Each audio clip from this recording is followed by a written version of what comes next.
In this Blender tutorial, you are going to see about how to arrange your modifier properly and about the process. Let's take this cube as an example. It looks like a sphere, but actually it is a cube. If I disable my modifier, we can see the cube. Because of the subdivision modifier, my cube is become into a sphere. If any of you don't know about how the subdivision modifier process works, it is nothing but it will take a face and then break into a smaller part and give it as a smooth appearance. Let's say it in another way. In edit mode, I have selected all the edges. Then I'm going to press Ctrl B to bevel, and then I will move my mouse scroll wheel to add some more loop cuts. See, I bring the exact sphere shape. This is the process subdivision modifier is doing. And about the bevel modifier, it will add extra loop cuts to the sharp edges. Now I have two modifier. The process of the modifier working is first it will complete the process of the first modifier. After that it goes to the second. After that it goes to the third. If you see, my first modifier is subdivision modifier. Because of that, my whole object becomes smooth appearance. That means I don't have any sharp edges. Without sharp edges, how do I can expect my bevel modifier to work? If I disable or if I remove my modifier, see, there isn't any changes. So now what I'm going to do, I'm going to move my bevel modifier to the top. Now it works completely fine. Like I said, the first modifier process will go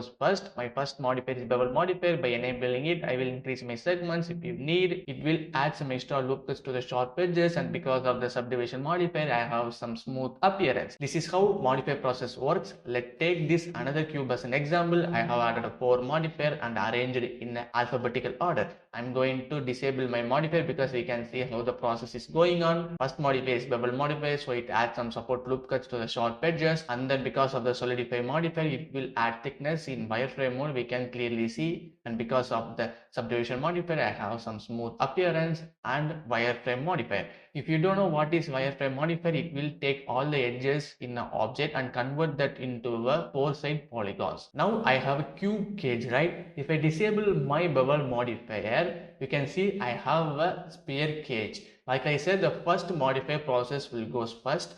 If I disable my modifier, then that means bevel modifier won't work. So the second modifier, solidify modifier process will go the first. And there's another interesting thing we can do. If you see, I have short edges. So what I'm going to do, I'm going to bring my bevel modifier to the bottom, and then I'm going to enable it. I get some new design. And there is another interesting thing we can do. What I'm going to do, I'm going to add a subdivision modifier, and then I'm going to increase my level up to 3 will be fine, I think so. See, I have some smooth appearance. I have a square shape gap with bevel edges. And if I disable my bevel modifier, I get a circle shape. I hope you guys know how it process works, because without bevel modifier, I don't have any sharp edges or I don't have any loop cuts here. So that means it is a long page, right? That's why after adding the subdivision modifier, I get circle shape. And because of the bevel modifier, it adds some extra loop cuts to the sharp edges. So that's why I'm getting a square shape gap with the bevel edges. This is how the modifier works. That's all about the modifier arrangement. Never ever think the modifier arrangement is so difficult. Like I said, if you're creating an object, first find out what are the process you should need. After that, based on the process, just add the modifier and just rearrange it. That's all. Remember one thing, adding modifier isn't that much important. You should know the exact process, what is that modifier is doing. Then only you can easily arrange your modifier. That's all for this video. If you thought you learned something new in this video, don't forget to like. And if you are new to my channel, don't forget to subscribe it to learn more about interesting things in Blender.